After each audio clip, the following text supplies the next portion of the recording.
Now, I know what you're thinking. Okay, when it comes to the Winnipeg Jets, there's a bigger trade idea that has been discussed quite a lot over the past few days. It's Jack Roslovic. He is a forward playing for the Jets who, via his agent, has formally requested a trade. Now, this isn't the big blockbuster story like Patrik Laine is, in my opinion, but we will at the very least acknowledge that that story is indeed prevalent at the beginning of this video. However, for Patrik Laine, there are still a few other areas we can explore with this player, and these ideas are bouncing off of us from a few different sources that we have pulled online. So let's go over a brief Patrik Laine update and talk about this one idea that is linking him to the Carolina Hurricanes once again. And this one, honestly, makes the most sense out of every other idea that we have seen. Pretty much for one side, the other side, it's debatable, but it still does make sense nonetheless. So, let's go over to the fourth period where David Pagnotta gives us an update on Patrik Laine, the second overall pick from the 2016 NHL Entry Draft. This is what he says on his own website on this article titled The Status Quo for Laine and the Jets. This was uploaded a few days ago. By the way, it is December 31st, so yeah, it's literally the day before 2021. Hopefully 2021 is a lot better than 2020 was for all of us. But with the Winnipeg Jets set to starting their training camp in 6 days, there does not appear to be any change as it relates to star winger Patrik Laine's desires for a change of scenery, the fourth period has learned. As the fourth period reported, in mid-September, the Jets have been taking calls on Patrik Laine, who was not formally requested a trade, but his agents told TSN a month later both their client and the Jets would benefit from the move. There then is a very nice paragraph that kind of sums up everything over here. Several teams have expressed some level of interest in Laine over the last two off-seasons, including the Ducks, the Habs, the Islanders, the Hurricanes, the Kings, and the Flyers. It's unclear if talks with any of those teams are currently ongoing, but one of the teams in there, the Carolina Hurricanes, was indeed in a very, very peculiar spot when it came to these Patrik Laine rumors. A few months ago, we spoke about the idea of a Laine for Martin Necas trade that was actually rejected, and this one garnered quite the discussion, but we're turning back over to Carolina because it's our friend over here, Dom from The Athletic, and I'm going to say Dom because, you know, I know who he is. Dom over here does a very, very good job analyzing and doing things for The Athletic, but for the life of me, I cannot pronounce his last name, so we're just going to say Dom. He posted this tweet a few days ago that kind of got a little bit of traction that highlights a specific idea for a Patrik Laine trade. Take a look at this trade, which is pictured below, which has some extremely chaotic energy. The idea that Dom is proposing is Patrik Laine to Carolina in a one-for-one trade for Dougie Hamilton. And this is the one. This is the one. For me, it's the one that makes the most sense. All the other stuff that we saw, Laine for Necas or Laine for DeBrusk, all of those don't really make as much sense as this one here, because the idea that we got from the Winnipeg Jets the entire time, there was no ifs, ands, or buts about this idea here, was that the Jets would only pull the trigger on a Laine trade if it made their team better.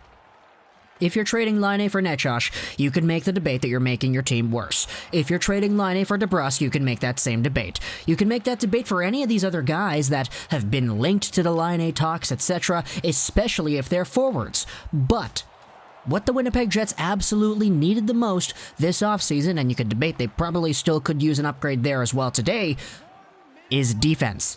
Sorry, bud, but Lucas Pisa, Nathan Beaulieu, I like these guys, but they're no Dougie Hamilton.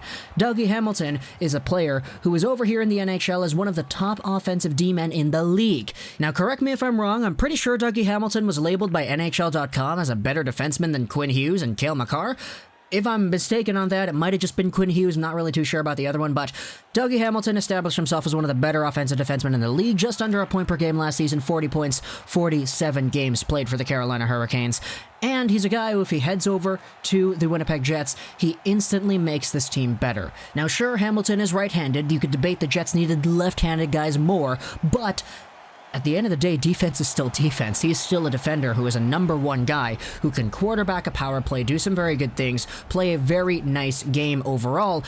And as a 6'6", 229-pound guy who's 27 years old, he is smack dab in the middle of his prime. He's coming off of his season high in terms of points per game, and there's no stopping Dougie Hamilton as he proceeds into the long-term future.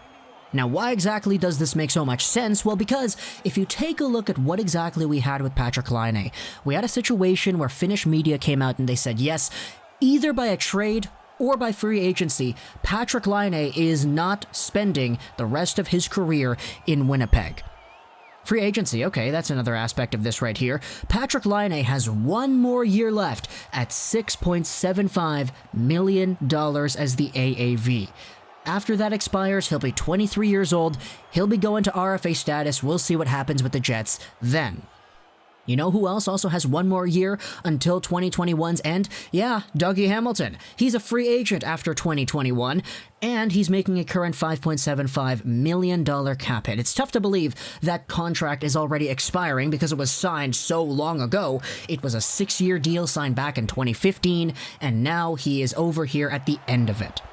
This is a move that perfectly mirrors itself when you take a look at the numbers involved. Patrik Laine's got 1 year left at 6.75, Dougie Hamilton's got 1 year left at 5.75. It's a mere $1 million difference, and what you're swapping here is a number one defender for a guy who, if he plays on most NHL teams, is a number one winger. He's only not a number one winger because he plays in Winnipeg, behind Scheifele, Wheeler, Connor, all those guys. You know, they've got a really good forward core up there in Winnipeg, and even without Patrik Laine, you could say, hey, it's still pretty good.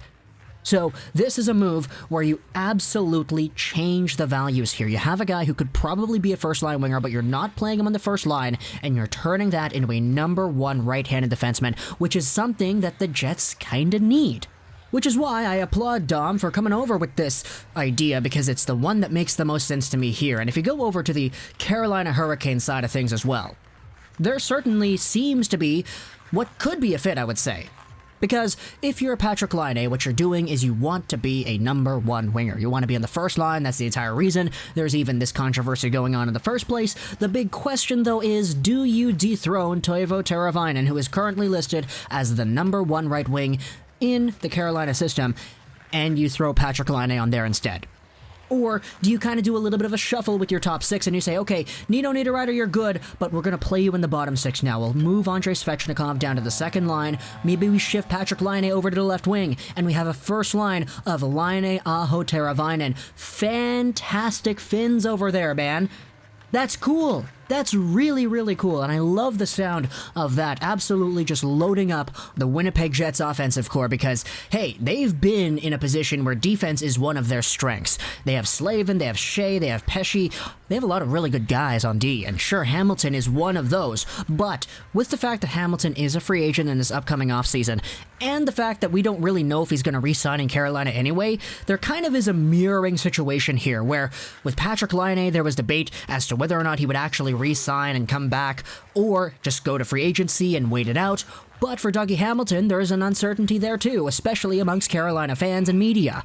So if you could go over there and acquire a Patrik Laine for Carolina, play him alongside of the other fantastic Finns you have over there, play him alongside of the other second overall pick in Andrei Svechnikov, you could be really loading things up in a year that you kind of had an idea might have been Dougie Hamilton's last year in Carolina anyway.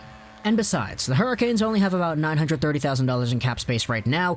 They're taking on about $1 million-ish more on this trade idea, so if you just send over another contract, a minor deal or whatever, things will probably work out in terms of the contract side of things. But there is indeed that uncertainty with Dougie Hamilton, and there is indeed that uncertainty with Patrik Laine, which is what makes this idea to me so intriguing. So I want you to tell me in the comment section below what you think about this. Obviously, it's not something that we think has been discussed or whatever, it's just Dom from The Athletic coming out here, showing off a trade idea that's got extreme, chaotic trade energy, and that indeed it does. Even with the fancy stats, man, the contract value is quite similar for both of these players. And it's funny because this kind of trade aligns with everything we saw with the Winnipeg Jets. If you have a Patrik Laine who is disgruntled, you could make a very good debate that Winnipeg Jets team is better with a Dougie Hamilton in the lineup instead of a demoralized Patrik Laine playing in the middle six and who's unhappy with his playing time. So talk to me in the comments, what do you think about this trade idea? Patrik Laine for Dougie Hamilton. Do you like it? Do you not? Tell me why in the comment section below. I hope you enjoyed this video, and bye.